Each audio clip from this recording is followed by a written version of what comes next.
Hi guys! Welcome back to my channel. Okay, konting business and stock news po muna tayo ngayon. At pag-uusapan po natin, no, yung nalalapit na launch ng short selling sa Philippine Stock Exchange. This October 23 na po, malapit na po. Ilang tulog na lang may short selling na po tayo, no? Ayan, ang sabi sa balita sa Inquirer, PSEI's October 23 rollout for short selling. Ayan, ang sabi po dito, no, the Philippine Stock Exchange will soon stand taller among its regional peers as it prepares to introduce short selling. Grabe naman makahype ito. Hindi naman stand taller. Actually, nahuli na nga po tayo. Sobrang huling-huli na po tayo. Humahabol lang, no? And ang sabi pa daw po ni Ramon Monson, no, on Wednesday, ang target launch date, no, ng short selling kung saan ang purpose po nito ay para makaprofit po ang mga market participant pag ang hula nila ay magdadrop ang share prices, no? October 23 po this year, no? After winning the support of Securities and Exchange Commission at saka ng BIR. So very good news po, no? Okay. And the Philippines has lagged, no, behind. Ito nga sinasabi ko, no? Our close neighbors such as Singapore, Malaysia, Indonesia, no? And matagal na pong pinopropose po itong short selling sa PSE. Sabi nga po sa ibang balita, 30 years na po yatang delayed po ito, no? Ang tagal-tagal na po ito. Kaya lang po, siguro po kaya po ngayon talaga pinupush po ito kasi sa sobrang konti ng activity po sa market, kailangan po mag-introduce ng something na magpapadagdag ng sigla Kaya po siguro minadali na po ito, no? Ayan. Sa palagay ko lang po, yun po ang isa sa reasoning po nito, no? Ayan. At ang plano po nila bukod sa short selling po, no? Ang sabi po ay balak din nila mag-introduce ng more products dito po, no? Ano po ito, yung katulad ng cross-border trading, algorithmic, volume weight average price trading, and derivatives trading, no, over the next 2 years, which is very good news. Mas maraming products, mas maganda po. Actually, ito po, mas familiar po ako dito sa mga algorithmic volume weight average price trading kasi related po ito sa aking day job, no?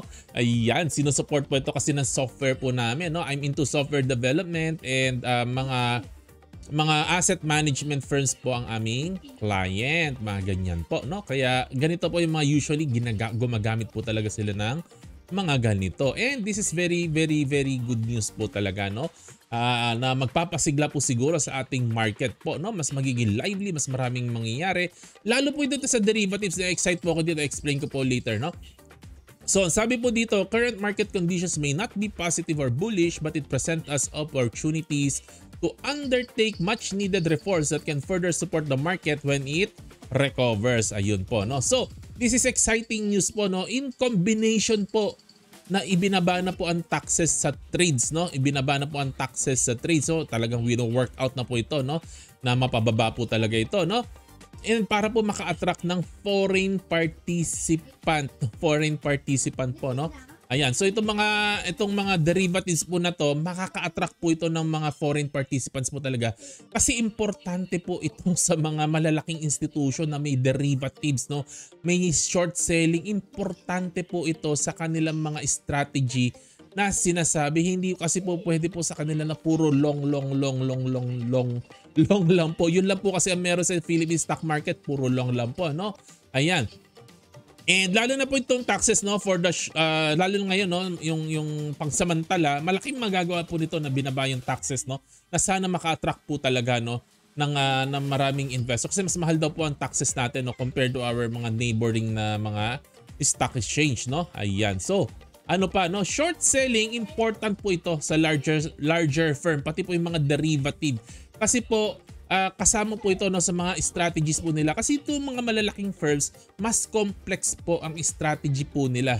Talagang kailangan nila ng long and short positions at kailangan din po nila ng mga derivatives po. Kaya very important po na magkaroon na po ng ganitong product sa ating market po, no, para sumigla po talaga at mas maraming pumasok na foreign participant, lalo na po yung mga malalaking firms, no. Alright. So, sa mga hindi po familiar, pag-usapan natin ano ba yung short sell, no? Sa hindi po familiar, tinapik ko na po ito before pero i-explain ko na lang po ulit, no, para po sa inyo. So, bago po yung short sell, no, yung long position po muna ang pag-usapan po natin, no? So pag long position, may pera ka, So, and then gusto mo mag-invest, so magba-buy low ka and then ang objective mo, sell high. So, mauuna yung pag-buy.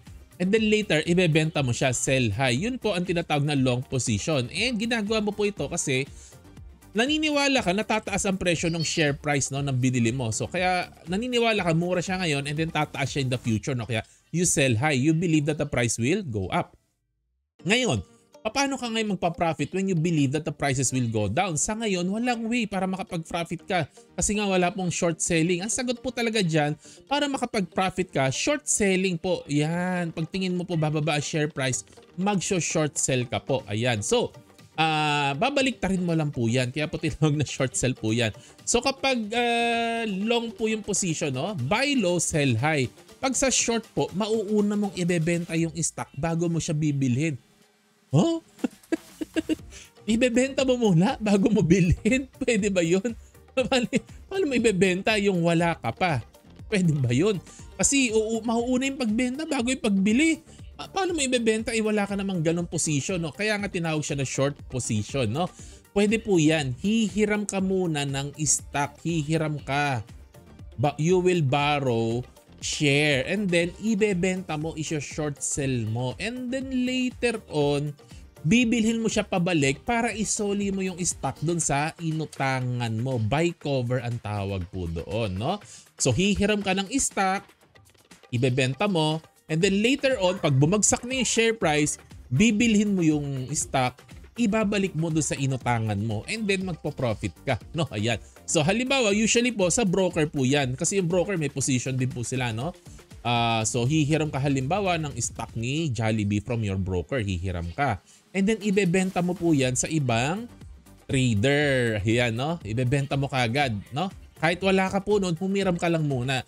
And then ibebenta mo, no? And then pag bumaba na yung price, bibilhin mo yung stock na yan sa ibang trader. Pagkabili mo, ibabalik mo na kay broker yung stock. So okay na, sarado na yung position mo and then nag-profit ka na po. Nag-profit ka na kasi kung bumagsak yung stock, nag-profit ka na. Alright, so pag-usapan natin yung profits and losses. So pag long yung position mo, no, buy low, sell high. So halimbawa 10 pesos siya ngayon, no? 10 pesos ngayon yung price ng stock, no? So ang theoretical na maximum loss mo kapag long ang position mo, 10 pesos. Kasi 10 mo siya nabili eh. Eh kung nabangkarote yung company at nag-zero yung price siya, ang maximum losses mo, 10 pesos. Pero naman, pag ano naman yung maximum na theoretical profits mo? Walang hanggan ang pwede mo maging profit po kapag ikaw ay long position. Kasi kung nagdoble, nagtriple, nag 4 times, nag 5 times yung presyo ng stock. Halimbawa po, no, yung URC, Universal Robina, dati 7 pesos lang yan. O ngayon 150 na. Ang layo na ng diferensya, ang laki-laki na ng pinrofit mo. Yun po ibig pong sabihin. Kung nabili mo yung Universal Robina nung 2009, 7 pesos siya nun, ang theoretical losses mo, pwede kang mag-lose ng 7 pesos kung nabangkarote si URC. Pero yung profit mo, infinity. Katulad niyo, 150 na siya. Ang laki na ng kinita mo. Maliwanag po ba? Walang hanggan. Hanggang lumalago yung company, lumalaki din yung kita mo. No? Right? Pero yung losses mo, may limit. No? Okay. Pag kung magkano yung pinasok mong pera, yun ang pwedeng malugi sa'yo pag long ang position. No? Pero pwede kang kumita, no, ng sobrang laki. Okay. Alright. Pag short naman ang position mo, no, binenta mo siya ng 10 pesos, no? And you are hoping na bababa ang price ng stock po na yon. Halimbawa, you are hoping na sana maging 5 piso siya, maging 3 piso. Or kung po pwede, 0, mabangkarote yung company. Yun ang gusto mo eh. Kasi sell high kayo, mauuna yung sell eh, and then ibabay mo siya later. Ngayon, ano naman ang maximum na theoretical losses mo? Baliktad po dito. Infinity po yan. And then ang maximum profit mo lang ay 10 pesos. Balikan po natin ito. Kasi 10 pesos mo siya nabili, no? Kung bumaba po ito at nabangkarote, naging 0, kikita ka ng 10 piso. Kasi nagsinel mo ng 10, binay mo siya ng 0. Pero pag yung share price naman po, sinama ang palad ng short position ka, lumipad yung stock, naging 100 pesos. Ang lugi mo na po dyan 90 pesos na. Kaya ako sinasabi sa inyo, parang infinity ang theoretical na pwedeng mawala po sa iyo sa short sale. Kaya napakadelikado po ng short selling. Medyo delikado po ang short selling, no? Limited ang pwede mo maging profit at malaki ang pwede mawala po sa iyo, no? You can lose so much more than your initial sell short transaction, no?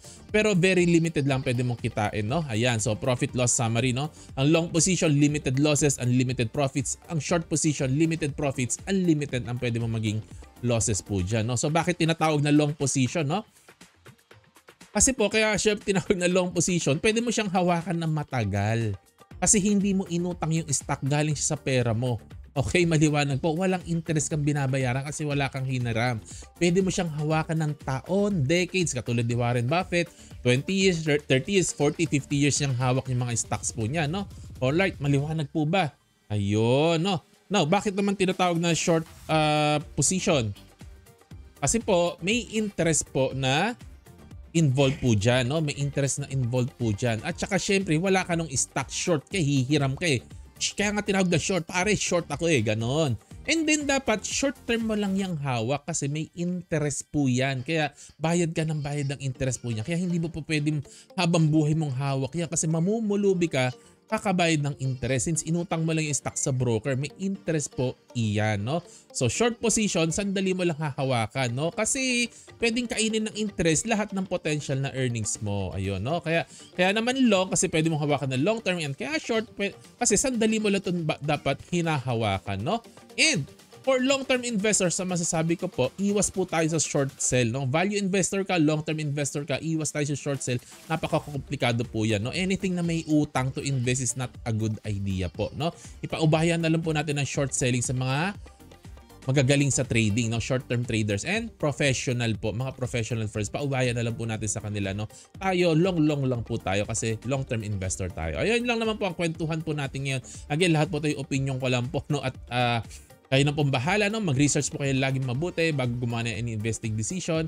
Salamat po sa inyong lahat. Good night po. Sana po may natutunan kayo sa ating balita. God bless. Bye-bye!